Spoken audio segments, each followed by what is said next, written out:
नमस्कार। चिंतन institute of education के यूट्यूब चैनल में आप सभी का एक बार फिर से स्वागत है। आज की इस वीडियो में परसेंटेज पार्ट 5 प्रतिशतता से संबंधित कुछ नए प्रकार के प्रश्नों को लेकर के आप सभी के सामने मैं उपस्थित हुआ हूं। आज की इस वीडियो में कुछ नए प्रकार के प्रश्नों को लगाना आप सीखेंगे। परसेंटेज से संबंधित कुछ नए प्रकार के प्रश्नों को आप सभी जानते हैं कि गणितीय अभिक्षमता मैथमेटिकल एप्टीट्यूड इसके अंतर्गत यूजीसी नेट फर्स्ट पेपर में प्रतिशतता को भी अब स्थान दे दिया गया है। स्पष्ट रूप से सिलेबस में यह मेंशन किया गया है। तो इससे संबंधित जितने भी प्रकार के प्रश्न हैं उन सभी पर मेहनत करने की आवश्यकता है। यदि आप नेट फर्स्ट पेपर की तैयारी यूजीसी नेट की तैयारी कर रहे हैं तो नेट फर्स्ट पेपर के लिए जितने भी शीर्षक हैं उन सब से संबंधित जितने भी प्रकार के प्रश्न बन सकते हैं उन सब पर अभ्यास करने की आवश्यकता है। तो चलिए आइए आज की इस वीडियो में हम लोग कुछ अन्य प्रकार के जो प्रश्न हैं उनको कैसे लगाया जाए उसको सीखते हैं। देखिए, आज जो मैं लेकर के आया हूँ उससे संबंधित दो सूत्र हैं। पहला सूत्र है, यदि किसी वस्तु के मूल्य में R% की वृद्धि हो जाए तो इस मद पर खर्च ना बढ़े। इसके लिए वस्तु की खपत में हमें कितने प्रतिशत की कमी करनी होगी। इसके लिए जो सूत्र है वह आप यहाँ पर देख सकते हैं। वह यह सूत्र है R/100 प्लस R गुणे 100%। ठीक है, ये R क्या है? किसी भी वस्तु के मूल्य में जितने प्रतिशत की वृद्धि हुई है वह है R। तो इस सूत्र के द्वारा हम ऐसे प्रश्नों को सॉल्व करेंगे जहां पर आप देखेंगे आपसे कहा जाए किसी वस्तु के मूल्य में 10% की वृद्धि हो गई और कोई भी परिवार मूल्य में वृद्धि होने के बाद अपना जो पुराना उसका खर्च था उसको वह बढ़ाना नहीं चाहता है, उतने में ही वह सामान को खरीदना है। ठीक है, तो वह वस्तु की खपत में वह व्यक्ति वस्तु की खपत में कितने प्रतिशत की कमी लाए। इस प्रकार के प्रश्न आपसे पूछे जाएंगे। तो जब ऐसा प्रश्न होगा तो उसके लिए जो सूत्र है वह यह सूत्र है, इसे आपको याद करना है। और यदि यह सूत्र नहीं याद रहता है तो जो प्रतिशतता का जो बेसिक नियम है उसके आधार पर भी आप लगा सकते हैं, लेकिन अगर यह सूत्र याद रहेगा तो आप बहुत ही आसानी से और जल्दी से निकाल लेंगे। चलिए अगला जो सूत्र है वह देखें, जस्ट इसके विपरीत है।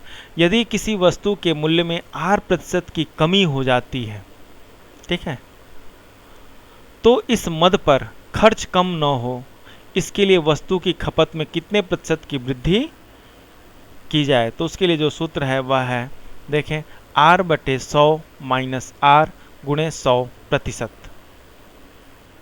तो ये सूत्र है। इस सूत्र से आप इस प्रकार के प्रश्नों को लगाएंगे जहां पर आपसे कहा जाएगा कि किसी वस्तु के मूल्य में 10% की या 15% की कमी आ जाती है। ठीक है, अब यदि कोई व्यक्ति इस वस्तु पर प्रति माह 100 रुपये खर्च करता है और मूल्य के घटने के बाद भी वह 100 रुपये ही खर्च करता है, तो इस वस्तु की खपत में कितने प्रतिशत की वृद्धि करना होगा किसी परिवार को या जो व्यक्ति सामान खरीद रहा है उसे। तो उसके लिए जो सूत्र है वह यहाँ पर आपके सामने ये दिया हुआ है, R/100 माइनस R गुणे 100%। ठीक है, तो ये दो सूत्र हैं। इन दोनों सूत्रों पर आधारित दो प्रश्नों को, दो उदाहरणों को मैं ले करके आया हूँ आपके अभ्यास के लिए। आप इसको देखें और ऐसे प्रश्नों को कैसे लगाएंगे उसको सीखिए। बहुत ही आसान है, यदि इस सूत्र को आप याद कर लेते हैं तो आसानी से आप लगा लेंगे। चलिए आइए हम लोग प्रश्नों पर चलते हैं। देखिए, जो पहला प्रश्न है वह आपके सामने यहाँ पर दिख रहा है। क्या है? चीनी के मूल्य में 22% की वृद्धि होने पर, देखिए चीनी का मूल्य है उसमें वृद्धि हो रहा है, कितना? 22% की वृद्धि हो रही है। होने पर किसी परिवार को चीनी की वार्षिक खपत कितने प्रतिशत कम करनी होगी। इस प्रकार के देखें जितने भी प्रश्न आएंगे वह सीधे सीधे सूत्रों पर आधारित होते हैं। इस सूत्र पर, जो मैं अभी सूत्र आपको बतलाया हूँ, उस सूत्र को अगर आप लगा देंगे, बस उसमें आपको रख देना है। यहाँ पर देखिए जो 22% की वृद्धि हो रही है, ये हमारी क्या है, ये आर है। ठीक है, R% जो वृद्धि या हानि की कमी की बात की गई है, वह आर है, ये यहाँ पर दिया हुआ है। बस सीधा सीधा प्रश्न होता है। तो इसके लिए देखिए जो ऑप्शंस हैं, कितने जो परिवार है उसका खर्च ना बढ़े, उसके लिए कितने प्रतिशत की कमी करनी होगी। तो ये है, आप देख सकते हैं 18 से 2/61%, या 16 से 2/61%, 18 से 5/61%, या 16 से 5/61%। ठीक है, तो क्या है, कौन सा ऑप्शन सही है, चलिए आइए उसको हम लोग लगाते हैं। तो सबसे पहले इसके लिए सूत्र क्या है, देखिए वृद्धि हुई है और परिवार चाहता है कि यह जो मद है, यानी चीनी की जो खपत है उसमें जो खर्च है वह अधिक ना हो, जितना खर्च पहले होता था उतना ही वह करेगा। तो उसके लिए कितने प्रतिशत कमी करना होगा, यही हमें देखना है। तो इसके लिए जो सूत्र है देखें, चीनी की खपत में कमी, चीनी की खपत में कमी बराबर क्या है, R/100 + R × 100%, यही सूत्र है। ठीक है, इतने प्रतिशत की कमी लानी होगी। तो चलिए अब यहाँ पर हम क्या करेंगे, यह जो R है, इस R का वैल्यू, R क्या है, ये यहाँ पर दिया हुआ है, जो 22% की वृद्धि हो रही है, ये हमारा R है। ठीक है, तो R की जगह हम 22 रख देंगे। तो देखिए R की जगह हमने 22 रख दिया, 22/100 + 22 × 100 जोड़ दीजिए। तो ये कितना हो जाएगा, 22/122 × 100%। अब इसे हमको सॉल्व कर लेना है, सॉल्व कर लेंगे तो हमें पता चल जाएगा कि वह कितना है। तो इसके लिए देखिए हमें क्या करना होगा, एक तो तरीका है कि 22 × 100/122 कर दें, 22 में 100 का गुणा कर दें, फिर 122 से भाग दें, या इसको हम यहाँ पर डिवाइड भी कर सकते हैं। ठीक है, डिवाइड करके अगर करेंगे, सबसे पहले हम इसको सरल कर लें। तो देखिए 2 से इसको डिवाइड करते हैं तो कितनी बार जाएगा, 11 2 जा 22, इसको 2 से काट दीजिए, कितनी बार में जाएगा, ये चला जाएगा आपका 61 टाइम में। ठीक है, अब इसका आप गुणा कर सकते हैं और फिर उसके बाद आप भाग दे लें। तो देखें ये यहाँ पर मैं जो लगाया हूँ वह है सीधा सीधा है, 22 × 100/122 है। ठीक है, फिर इसके बाद देखिए यहाँ पर हमने क्या कर दिया है, अब यहाँ पर मैं इसको डिवाइड किया हूँ। ठीक है, मल्टीप्लाई करने के बाद जब आप इसको 2 से करेंगे तो ये हो जाएगा 11 और ये हो जाएगा 61। तो 11 × 100 1100 डिवाइडेड बाई 61। अब इसको हम 61 से डिवाइड कर दें तो यह आ जाएगा 18.2/61, 18 से 2/61। ठीक है, इसको आप भाग दे करके देख सकते हैं, बहुत ही सिंपल है। थोड़ा सा यदि आप मैथमेटिक्स में कमज़ोर हैं तो भाग भी अच्छे से देना सीख लें, क्योंकि साहित्य या कुछ ऐसे विषय के स्टूडेंट हैं जिनका मैथ कमज़ोर होता है, तो आप लोग थोड़ा सा ध्यान दे करके कैलकुलेशन भी करें।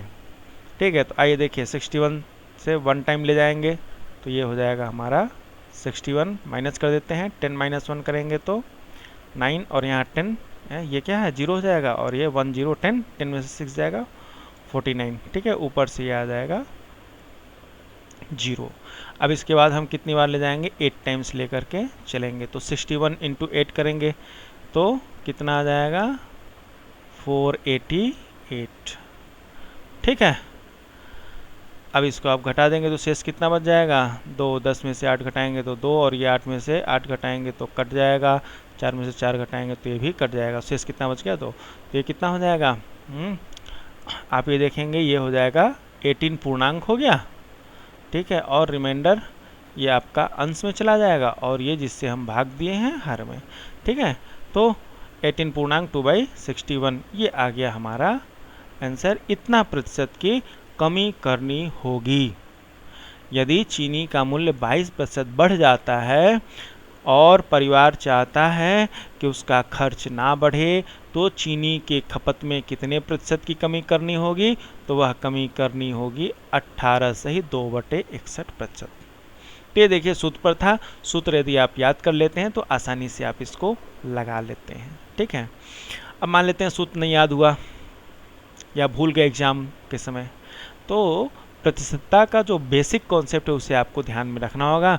तो फिर कैसे लगाएंगे, तो देखिए विशेष कुछ नहीं, सबसे पहले आप मान लीजिए कि चीनी का दाम इस समय बहुत ही आसान है, 100 रुपये मान लीजिए कि चीनी का दाम 100 रुपये है। ठीक है, अब जब मूल्य में 22% की वृद्धि हो जाएगी, 22%, तो 100 का 22 यानी कि 22, अब नया मूल्य क्या हो जाएगा, 100 में जब हम 22%, 100 का 22% यानी कि 22 जोड़ देंगे तो अब नया मूल्य हो जाएगा हमारा 122 रुपये। ठीक है, नया मूल्य कितना हो गया, 122। और जो परिवार है वह बढ़े हुए मूल्य पर अपना जो खर्च है उसको नहीं बढ़ाना चाहता है। ठीक है, जैसे हम ये कहें कि कोई व्यक्ति है, उसका प्रति माह 1 किलो चीनी खर्च होता है, 1 किलो मान लेते हैं 1 किलो खर्च होता है और 1 किलो का दाम 100 रुपये है। ठीक है, अब जब दाम 22% बढ़ गया यानी कि 122 रुपये हो गया, फिर भी वह व्यक्ति यही चाहता है कि मैं चीनी अब जो पहले 100 रुपये में 1 किलो लाता था, अब क्या 1 किलो लाने के लिए 122 रुपये खर्च करना होगा, लेकिन व्यक्ति 1 किलो न लेकर के वह 100 रुपये का लेगा। ठीक है, पहले 100 रुपये में 1 किलो लेता था, अब 100 रुपये में जितना आएगा उतना ही लेगा। ठीक है, 1 किलो से कम हो जाएगा, तो वह कितना कम होगा, कितना प्रतिशत कम होगा, यही तो यहाँ पर हमको निकालना है। तो देखिए रुपए में अगर हम सीधे सीधे देखें तो उसका खर्च कितना है, 100 रुपये है और 100 रुपये ही खर्च करना चाहता है, तो बढ़े हुए मूल्य से कितना कम, 22 रुपये ही, 22 रुपये ही तो बढ़ा है, तो यह 22 रुपये ही तो कम होगा। ठीक है, बढ़े हुए मूल्य से व्यक्ति का जो प्रति माह का खर्च है वो कितना कम है, 22 रुपये कम है। तो हमें ये देखना है कि यह जो 22 रुपये व्यक्ति कम खर्च कर रहा है बढ़े हुए मूल्य पर, यह 22 रुपया 122 का, यह बढ़े हुए मूल्य का, ठीक है ना, यह 22 बढ़े हुए मूल्य का कितना प्रतिशत है। ठीक है, आप इसको इस तरह से देख सकते हैं, व्यक्ति का खर्च कितना बढ़ेगा, 22 रुपये बढ़ेगा तो 22 रुपये कम करेगा। ठीक है ना, 122 माइनस 22 बराबर 100, 100 रुपये ही तो खर्च करना चाह रहा है वह। ठीक है, तो यह जो 22 रुपये बढ़े हुए मूल्य से कोई परिवार या व्यक्ति बढ़े हुए मूल्य से इतने कम को क्या कर रहा है, कटौती कर रहा है अपने मद में। ठीक है, तो यह 22 रुपये बढ़ा हुआ मूल्य जो है कितना है, 122, इस 122 का कितना प्रतिशत है। ठीक है, 122 का कितना प्रतिशत है, यही हमको केवल ज्ञात करना है। ठीक है, और ये जितना प्रतिशत होगा उतने प्रतिशत की कमी कर देगा। बातें समझ में आ रही ना भाई, मूल्य कितना बढ़ गया, 22 रुपये बढ़ गया तो नया मूल्य हो गया 122, और अब नए मूल्य के बढ़ने पर व्यक्ति अपना खर्च बढ़ाना नहीं चाहता है, तो नए मूल्य से कितना खर्चा कम करेगा, 100 रुपये ही तो खर्च करना है ना, वो 100 चाह रहा है कि 100 ही खर्च करें, तो कितना कम करेगा नए मूल्य से, 122 में से 22 घटा दीजिए तो ये 22 ही तो कम कर रहा है। ठीक है, बढ़े हुए मूल्य से, तो बढ़े हुए मूल्य का यह 22 कितना प्रतिशत है, यही आपको निकालना है। तो जब आप इसको निकालेंगे 22 122 का कितना प्रतिशत है, तो निकाल लीजिए भाई 22 122 का कितना प्रतिशत है, इसको ज्ञात करने के लिए 22 को 122 से हमें भाग देना होगा और प्रतिशत में बदलने के लिए 100 से गुणा करना होता है। ठीक है, तो यही तो करेंगे, और देखिए सीधा सीधा सूत्र भी तो है यहाँ पर, यही आया है ना, 22/122 गुणे 100 इतना प्रतिशत। ठीक है, इसको सॉल्व करेंगे तो 18 से 2/61% आ जाएगा। तो इस प्रकार से आप इसको सॉल्व करेंगे। तो ये रहा हमारा पहला उदाहरण। आइए चलिए दूसरे उदाहरण की तरफ चलते हैं। दूसरा उदाहरण है हमारा चीनी के मूल्य में 12% की कमी होने पर। देखिए, चीनी के मूल्य में 12% की कमी होने पर किसी परिवार को चीनी की वार्षिक खपत में कितने प्रतिशत, चीनी का जो उसका वार्षिक खपत है परिवार का, खपत कितने प्रतिशत बढ़ानी होगी जिससे परिवार का खर्च ना घटे। ठीक है, अब यहाँ देखिए पहले वाले प्रश्न का जस्ट विपरीत पूछा गया है। यहाँ पर क्या है, चीनी के मूल्य में 12% की कमी हो गई। तो मान लेते हैं पहले 100 रुपये का चीनी लाया जा रहा था, तो 100 रुपये में जितना चीनी ला रहे थे उतना अब जो है कि 88 रुपये में आ जाएगा। 12% कम हो गया। ठीक है, लेकिन परिवार चाह रहा है कि उसका जो खर्च है 100 रुपये हर महीने चीनी पर जो खर्च कर रहा है वार्षिक, ठीक है, तो वार्षिक जो खर्च कर रहा है वह खर्च घटे नहीं बल्कि उतना ही बना रहे। तो जब उतना ही बना रहेगा तो चीनी अधिक लेनी होगी, है ना, यानी कि चीनी की जो खपत है उसको बढ़ानी होगी परिवार को। तो 12% की कमी होने पर चीनी की जो खपत है वह कितने प्रतिशत बढ़ेगी जिससे कि खर्च ना घटे, यही हमको इस प्रश्न में ज्ञात करना है। तो कितने प्रतिशत बढ़ेगी भाई, देखिए 12 से 2/11% या 10 से 2/11% या 3 से 13 से ही 7/11% या 13 से 9/11% क्या आएगा। ठीक है, तो चलिए आइए अब हम लोग इसको सॉल्व करते हैं। तो देखिए यहाँ पर इस प्रश्न को लगाने के लिए जिस सूत्र का हमें प्रयोग करना है वह क्या है, चीनी की खपत में वृद्धि कितने प्रतिशत होगी, इसके लिए जो सूत्र है वह है R/100 माइनस R गुणे 100%। ठीक है, R क्या है, R आपका ही है 12%। ठीक है, तो R की जगह हम क्या लिख देंगे 12। ठीक है, 12/100 माइनस 12 बराबर गुणे 100%। ठीक है, 12/100 माइनस 12 गुणे 100%। अब इसे आपको सॉल्व कर लेना, सॉल्व कर लेंगे तो आपको आपका अभिष्ट उत्तर ज्ञात हो जाएगा। ठीक है, तो देखिए सॉल्व कर लेते हैं। 12/100 में से 12 घटा देंगे तो 88 गुणे 100। ठीक है, अब इसको हम गुणा कर लेते हैं, कितना हो जाएगा 12 गुणे 100/88 बराबर क्या हो जाएगा। अब इसको हम यहाँ पर सॉल्व कर लें तो आइए चलिए इसको काट लेते हैं। तो काट करके कितना आएगा, 4 से काट दिया सबसे पहले, तो ये 4 गुणे 3 12 हो जाएगा और ये 4 दूनी 8 4 दूनी 8। ठीक है, 22।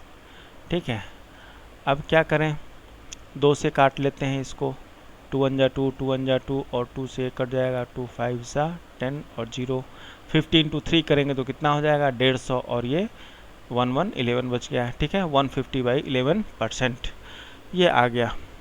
तो देखिए कभी कभी एग्ज़ाम में जो ऑप्शन होते हैं इस तरह से भिन्न के रूप में भी दे देता है। अगर भिन्न के रूप में दिया हुआ है तो यहीं पर आपका उत्तर क्या है, सॉल्व हो गया, है ना। लेकिन इस भिन्न को अगर इस प्रकार से मिक्स्ड फ्रैक्शन में, मिश्रित भिन्न में बदल दिया गया है, ठीक है ना, यह क्या है, यह साधारण भिन्न है। अगर मिश्रित भिन्न में है तो अब आपको इसे क्या करना होगा, भाग देना होगा, है ना। 150 को 11 से, 150 को 11 से आप भाग दे लीजिए तो कितनी बार जाएगा, देखें सबसे पहले ये हो जाएगा 13 से ही 7/11। ठीक है, तो यहाँ पर भी आप देख सकते हैं 150 को हमें 11 से भाग देना है तो कितनी बार जाएगा, 11 1 जा 11, ये हो जाएगा 4 0 40, 11 3 जा कितना हो जाएगा 33, रिमाइंडर हमारा शेष बच जाएगा 7। ठीक है, तो शेष देखिए यहाँ पर आ गया और ये उत्तर आया 13। ठीक है, 13 से ही 7/11%। इतने प्रतिशत की क्या करनी होगी, वृद्धि करनी होगी। चीनी की खपत में कितने प्रतिशत की वृद्धि करनी होगी, 13 से ही 7/11। ये तीसरा वाला ऑप्शन हमारा सही है। ठीक है, तो ये है, तो सूत्र से लगाएंगे तो आसानी से लग जाएगा। मान लेते हैं कि सूत्र याद नहीं रहता है, तब क्या करेंगे, तो हम मान लेंगे कि चीनी का जो खपत है, ठीक है, वह मान लेते हैं हमारा 100 रुपये है। जब कमी आई, है ना, कमी कितनी आई, 12% की कमी आई, यानी कि अगर वह खर्च को कम करता है तो कितना अब खर्च करेगा, 88 रुपये खर्च करेगा ना भाई परिवार। ठीक है, 12% की कमी हो गई तो, लेकिन परिवार चाहता है कि उसका जो खर्चा है रुपए में, है ना, वह बरकरार रहे, तो चीनी की खपत बढ़ानी पड़ेगी। यानी कि जो 12 रुपये उसका यह बच रहा है, अब इस 12 रुपये का भी चीनी खरीदा जाएगा। तो यह जो 12 रुपये का चीनी खरीदा जाएगा, ठीक है, अब घटे हुए मूल्य पर ठीक है, तो ये हमको देखना है कि यह जो 12 रुपये का अधिक चीनी आ रहा है यह कितना प्रतिशत है, यानी कि यह 12.88 का कितना प्रतिशत है। जैसे इसके पहले वाले प्रश्न में क्या था कि 22% की वृद्धि हो गई, ठीक है, 100 रुपये दाम है और 22% की वृद्धि हो गई, है ना, तो टोटल क्या हो गया, नया दाम कितना हो गया 122 रुपये। तो परिवार को क्या है, खर्चा न बढ़े इसके लिए 22 रुपये की, यह जो 22 था उसकी कमी करनी पड़ रही थी। तो वहाँ पर हम देखें कि यह जो 122 है, नया मूल्य 122 का कितना प्रतिशत, ठीक वैसे ही यहाँ पर यह जो 12 रुपये की कमी आई, है ना, यानी कि 12 रुपये के बराबर का चीनी अधिक लेना होगा परिवार को। तो यह जो 12 रुपये का चीनी अधिक खरीदा जा रहा है ना, इस नए मूल्य पर, तो यह 12 रुपये इस 88 का कितना प्रतिशत है, यही आपको निकालना है। ठीक है, 12.88 का कितना प्रतिशत है, ठीक है, 12.88 का कितना प्रतिशत। अब यह जो सवाल है इसी को आपको क्या करना है, सॉल्व कर लेना है। इसका जवाब मिल जाएगा तो आपको आपका उत्तर मिल जाएगा। तो देखिए भाई, 12.88 का कितना प्रतिशत है, इसको निकालने के लिए हमें क्या करना होता है, जिसका प्रतिशत निकालना होता है उसको जिसमें से, है ना, जिसके सापेक्ष निकालना होता है उससे भाग दे देते हैं। तो 12.88 का कितना प्रतिशत है, तो 12 को हम क्या करें 88 से भाग दे दें, तो हो जाएगा 12/88, और परसेंटेज में बदलना है तो 100 से गुणा कर दीजिए। ठीक है, ये हो गया ना, देखिए यहाँ पर तो बातें घुमा फिरा करके वहीं पर आनी है। अगर आप प्रतिशतता के कॉन्सेप्ट को समझ गए हैं तो उससे भी निकाल लेंगे, लेकिन अगर सूत्र याद रहेगा तो आप तुरंत निकाल लेंगे, 1 मिनट का भी समय नहीं लगेगा और आसानी से आप ऐसे प्रश्नों का उत्तर ज्ञात कर लेंगे। ठीक है, तो बहुत ज़रूरी है कि सूत्रों को याद करें, बहुत आसान सूत्र है। ठीक है, थोड़ा सा आप अगर कंसंट्रेट होकर के इसको ध्यान में रखेंगे तो याद रहेगा। ठीक है, तो चलिए आइए, तो आज के लिए ये 2 उदाहरण आपके लिए थे, आपके लिए अभ्यास प्रश्न है। इसको आप पहले मैं जो प्रश्न बताया हूँ उस पर आप उसको ध्यान से देखें, कहीं कुछ नहीं समझ में आता है तो पीछे जा कर के आप फिर से उसको देख लीजिए, अच्छे से समझ लीजिए। समझने के बाद यहाँ पर जो प्रश्न अभ्यास के लिए आपको दिया गया है, इस प्रश्न को भी आप खुद से लगाएं और देखें कि आपको कितना समझ में आया। ठीक है, और यदि उत्तर पता चल जाता है तो उसके बाद कमेंट करके बताइए कि कौन सा ऑप्शन सही है। ठीक है, चलिए मैं एक बार यह जो प्रश्न है उसको पढ़ देता हूँ। देखिए, प्रश्न है आप लोगों के लिए, चीनी के मूल्य में 20% की कमी होने पर किसी परिवार को चीनी की वार्षिक खपत कितने प्रतिशत बढ़ानी होगी जिससे परिवार का खर्च ना घटे। ठीक है, तो ऑप्शन है 20%, 25%, 30% और 35%। ठीक है, तो कौन सा ऑप्शन सही होगा, इसको आप सॉल्व करें और इसको ज्ञात कीजिए। ठीक है, तो चलिए आज के लिए इस वीडियो में इतना ही। अगली वीडियो में परसेंटेज से ही संबंधित कुछ और अन्य प्रकार के प्रश्नों को उदाहरण के रूप में मैं लेकर के आप लोगों के लिए फिर से एक बार उपस्थित होऊंगा। तब तक के लिए आप अपना अभ्यास करते रहें और हमारा वीडियो देखने के लिए आप सभी का धन्यवाद। और यदि आपको हमारा यह वीडियो अच्छा लगता है, पसंद आता है, तो आप इसे ज़रूर से लाइक करें और अपने मित्रों में अधिक से अधिक शेयर करें, ताकि जो भी विद्यार्थी जो कि नेट की फर्स्ट पेपर की तैयारी कर रहे हैं, नेट की तैयारी कर रहे हैं, यदि वह मैथ में कमज़ोर हैं तो हमारे वीडियो को देखें और सीखने का प्रयास करें। ठीक है, मेरा प्रयास यही है कि बेसिक्स को मैं समझा सकूं आप लोगों को, बेसिक को बताने का मेरा प्रयास है। बहुत अधिक आप जैसे देखेंगे पीसीएस की तैयारी में या एसएससी की तैयारी के लिए जिस लेवल का मैथमेटिक्स पढ़ाया जाता है उस लेवल की तैयारी आपको नहीं करनी है। ठीक है, आपके लिए ऐसा नहीं है कि 1 मिनट में 2 या 3 सवाल लगा लेने हैं, उतना आपको तैयारी नहीं करना है, उस लेवल की तैयारी आपको नहीं करनी है। ठीक है, आपसे बहुत कठिन नहीं पूछा जा रहा है, आसान ही पूछा जा रहा है, बेसिक्स पूछे जा रहे हैं आपसे। ठीक है, तो बेसिक पर अधिक ध्यान दीजिए। ठीक है, तो चलिए इतना ही। और ऐसे विद्यार्थी जो अभी तक मेरा चैनल सब्सक्राइब नहीं किए हैं तो मेरा अनुरोध है कि वे मेरे चैनल को जल्द से जल्द सब्सक्राइब कर लें, ताकि हमारी आगे जितनी भी वीडियोस आने वाली हैं वे सब आप तक पहुंचती रहें। धन्यवाद।